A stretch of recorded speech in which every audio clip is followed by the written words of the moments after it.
Bismillahirrahmanirrahim. Assalamualaikum warahmatullahi wabarakatuh. Waalaikumsalam. Ini sangat menarik dan sangat menggetarkan hati. Saya mengenal beberapa sufi dan juga makomnya. Kita mengenal mahabbah, ma'rifat, bahkan wahdatul wujud. Atau kita mengenal Rabi'ah al-Adawiyah, kita mengenal Ibnu Arabi, kita mengenal Al-Hallaj, kita mengenal Syekh Siti Jenar. Yang dua terakhir ini sufi yang dihukum mati karena pendapatnya, yaitu anal haq pada Al-Hallaj atau pada Syekh Siti Jenar manunggaling kaula kalawan Gusti.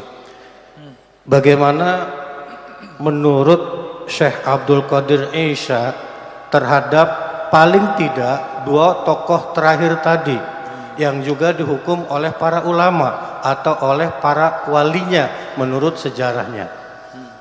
Apakah memang termasuk kategori sufi yang masuk wali sufi tadi atau mungkin yang lainnya? Mohon penjelasannya. Kedua, saya punya pengalaman pribadi berkenalan dengan salah seorang yang mengaku dirinya salik. Dan ini termasuk orang yang secara akademisi luar biasa, karena beliau ini secara akademisi mendapatkan gelar doktor dari dalam dan luar negeri. Pada perjalanan sufinya yang dia akui tadi, banyak hal yang menurut saya tadi agak bertentangan. Misalnya, dia mengatakan mursyidnya bisa sholat di Mekah. Kemudian ada juga yang menarik, beliau mengatakan bahwa setiap ayat Al-Quran memiliki hadam, yang kalau kita amalkan, maka hadam itu dalam ayat Al-Quran tersebut, ya mungkin dalam rangka riyadhah tadi akan menjadi tanda kutip pembantu kita. Banyak hal sebetulnya, ini makanya saya ingin tanyakan, termasuk ketika menyikapi penyakit. Padahal saya katakan tadi beliau adalah seorang akademisi yang harusnya bisa berpikir rasional, itu menganggap hampir semua penyakit itu penyakit non medis yang bisa disembuhkan dengan cara bertawassul atau bersolawat. Termasuk mungkin pernah ditanyakan solawat Jibril, yang kalau dia tidak mampu karena jumlahnya yang sangat fantastis bersolawatnya, misalnya 15.000 atau 20.000 atau 30.000, maka kalau dia tidak mampu melakukannya sendiri, dia bisa melakukan kolaborasi dengan jin atau dengan disebutnya malak, yang kalau dia tidak mampu maka dia harus membayar sekian juta untuk meminta bantuan tadi yang saya sebutkan jin atau malak tadi. Itu mohon penjelasannya Ustaz, seperti apa itu dan seperti apa sebetulnya tingkatan dari murid, salik, mursyid sampai wali itu, untuk mengetahui mursyid yang sebenarnya itu seperti apa. Terima kasih Ustaz. Assalamualaikum warahmatullahi wabarakatuh. Ya, terima kasih Pak, itu info penting bagi saya. Karena yang disebut oleh si dokter tadi tasawuf itu bukan tasawuf. Makanya Ibnu Ajibah, Imam Sufi Mursyid Tarekat Syaziliyah memberi batasan. Tasawuf itu awalnya ilmu, ma'rifat, bukan amal, bukan riyadhah. Yang tadi dimulai dari riyadhah. Riyadhah kebatinan berarti Pak. Setelah berilmu mengenal Allah, bermakrifat dulu, baru berriyadhah, latihan, wirid, zikir.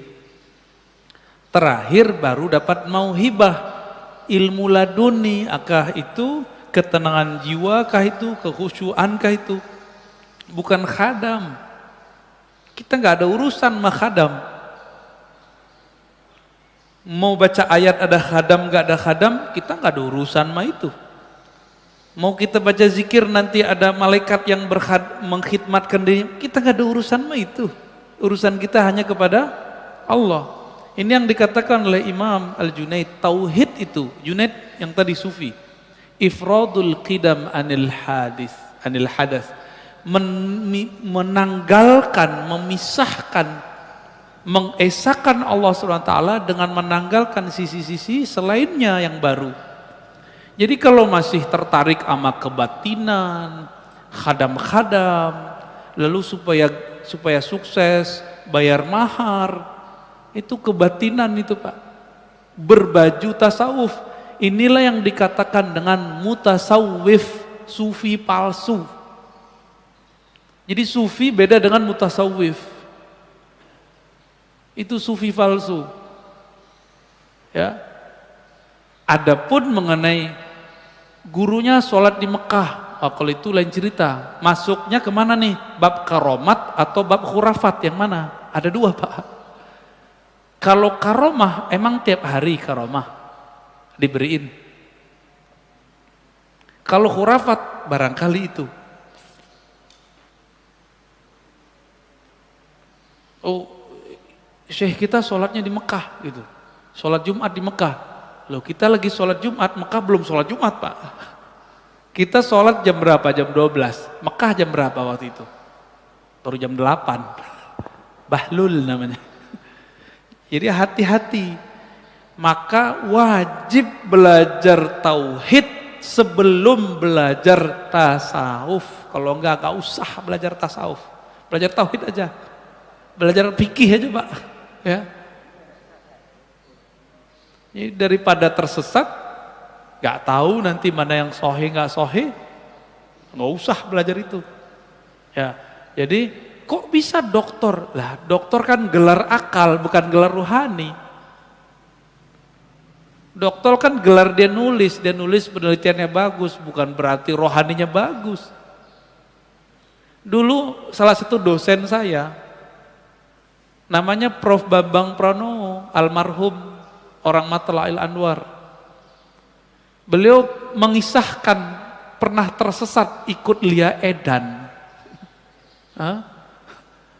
Apa yang terjadi Pak? Orang nanya, Prof, ente kan profesornya di luar negeri lagi, tamatan pesantren lagi, tauhidnya kuat, tapi kering, dia pengen cari sensasi rohani. Kok ikut Lia Edan? Jawaban dia apa? Gimana saya nggak mau ikut? Penasaran. Dia ngaku gurunya Jibril, pengen berguru sama murid Jibril, gitu. Setelah lama kebuka nggak bener. Nanti muncul ketemu lagi Pak, ada orang ngaku sufi tapi ngajarin reinkarnasi, titisan.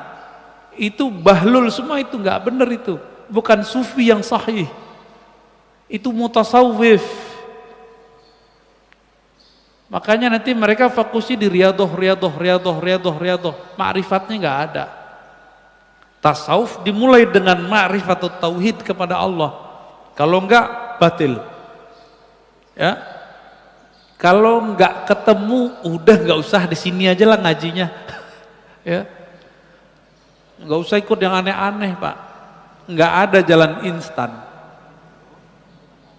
Quran aja turun 20-an tahun. Ya. Apalagi yang kita zaman-zaman sekarang.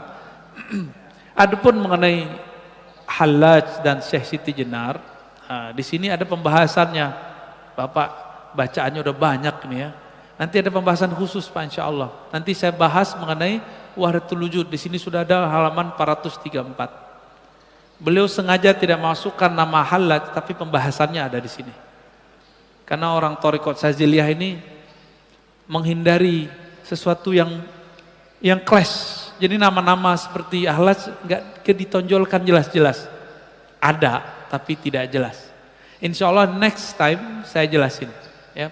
Ustadz, yang berkaitan dengan tadi, untuk menyadarkannya, kalau Prof. Bambang Pramono kan sempat keluar ya.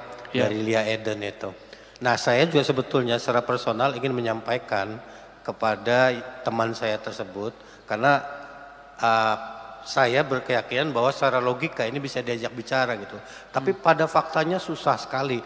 Caranya seperti apa sih seharusnya itu? Apa saya perlu temukan dengan Pak Kiai ini supaya? Gak usah Pak. Gak usah.